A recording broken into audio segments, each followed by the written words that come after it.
इंदौर की वो रात थोड़ी ठंडी थी, लेकिन महिला थाने का माहौल उस रात बहुत गर्म था। वहां पहुंची थी निर्मला चौहान। आंखों में घबराहट, हाथों में कपकपी और दिमाग में ढेरों सवाल। वह सीधे बोली, मेरी रिपोर्ट लिखिए। मेरे पति एसडीएम साहब, उन्होंने ही मुझे प्रताड़ित किया है। थाने में बैठी अफसरों ने एक दूसरे की तरफ देखा। सामने कोई आम महिला नहीं थी, एक एसडीएम की पत्नी शिकायत दर्ज कराने आई थी, वो भी एसडीएम पति के खिलाफ। आगे क्या हुआ और एसडीएम कहां पदस्थ थे, ये विस्तार से आपको बताऊंगा। नमस्कार, मेरा नाम है गौरव जगताप और आप देखना शुरू कर चुके हैं अनकही। तो ये पूरा मामला मंदसौर और इंदौर से जुड़ा हुआ है। एसडीएम मंदसौर में पदस्थ है और उनकी पत्नी निर्मला चौहान इंदौर में रह रही है। अपने एसडीएम पति पर आरोप लगाते हुए महिला ने शिकायत दर्ज कराई कि शादी 16 दिसंबर 2018 को हुई थी। तब Rahul Chauhan trainee deputy collector थे। परिवार वालों की मर्जी से शादी हुई थी। मेरी मां ने अपनी हैसियत अनुसार गृहस्थी का सारा सामान दिया था। शादी के अगले दिन से ही मेरे पति मुझे कम दहेज मिलने की बात पर प्रताड़ित करने लगे और गालियां देने लगे, साथ ही मारपीट भी करने लगे। महिला ने पति पर गर्भपात का भी आरोप लगाया है। आपका झगड़ा हुआ होगा, वो क्या वो जी दहेज सर। की वजह से ही हुआ था? जी सर, 17 दिसंबर की रात में इसी वजह से मुझसे मारपीट की गई थी। एक दिन में ही झगड़ा हो गया था? जी सर, शादी की पहली ही रात 17 दिसंबर को जब मैं अपने गांव करसोत खुर्द गई थी, तो मैंने उनसे कहा था कि ठंडी बहुत होने के कारण मैंने उनको ब्लैंकेट का क्या कहा था। इस पर राहुल जी गुस्सा हो गए और उन्होंने कहा कि तुम्हारी माँ ने कोई दहेज नहीं दिया है, कोई लाखों रुपए नहीं दिए कि मैं तुम्हें ये प्रोवाइड करवा सकूं।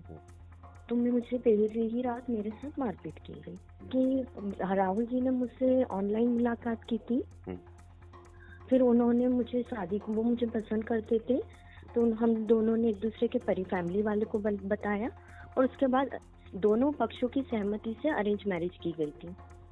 सर, दहेज की बात तो सर पहली ही रात जब मारपीट की गई जब ही की गई थी मुझसे। उसके बाद कैसे कैसे बात आगे बढ़ी? उसके बाद सर मेरे ससुर जी हैं, उन्होंने कहा कि हमारी जमीन रजिस्ट्री के लिए हमें पैसे की जरूरत है। तो मेरी जो मदर है, उन्होंने 50,000 रुपए उन्हें कैश दिए थे। क्या ये सच बात है कि आपके झगड़े होने के कुछ सालों बाद राहुल चौहान ने आपसे डिवोर्स होने के लिए कोर्ट में आवेदन दिया था?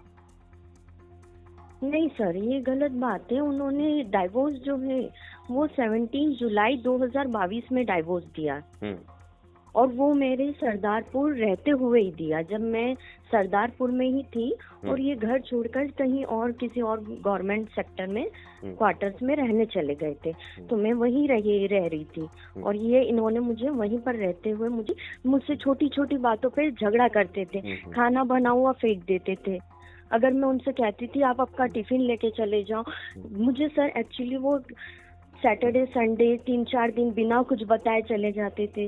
अगर मैं कभी इतने और फोन स्विच ऑफ कर लेते थे। अगर मैं कहीं ऑफिस में जाके पूछ लेती थी तो इस बात पे वो मुझसे झगड़ा करते थे।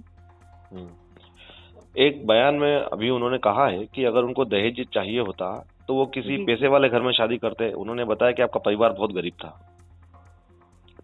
सर, गरीब इन द सेंस वो जिस तरह से बोल रहे हैं कि गरीब था, ऐसा नहीं है।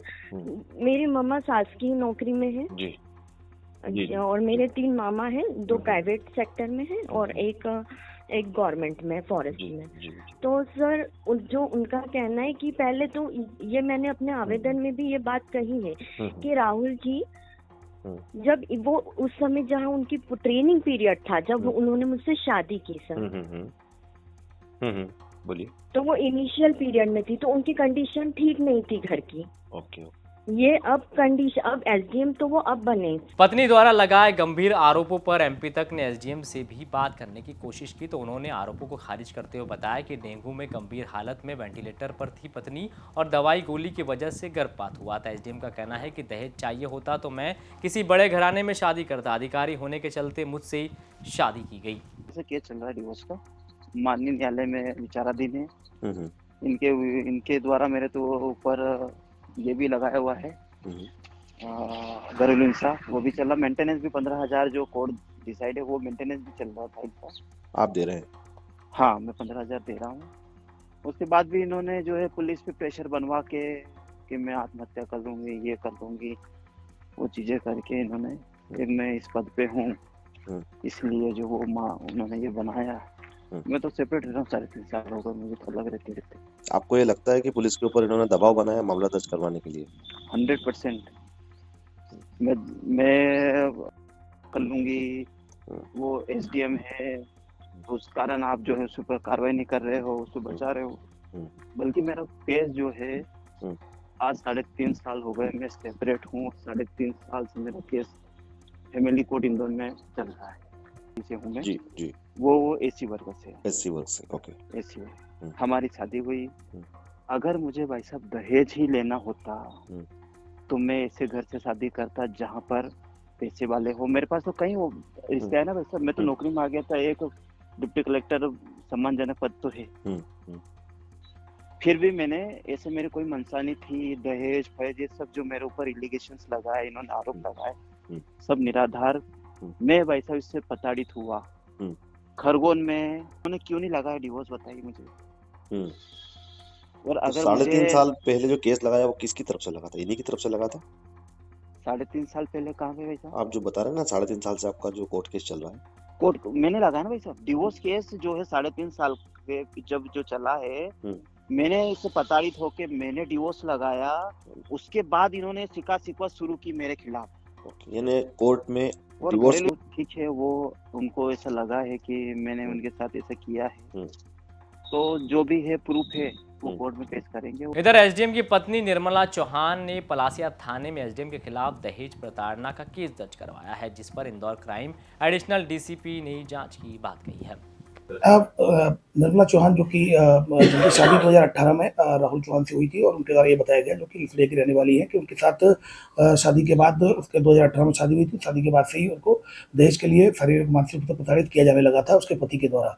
फिलहाल जो राहुल चौहान के खिलाफ 498 है, जो कि दहेज प्रताड़ना का जो पूर्व में था, जो दहेज प्रताड़ना का अपराध पंजीबद्ध किया जाकर इन्वेस्टिगेशन में लिया गया है।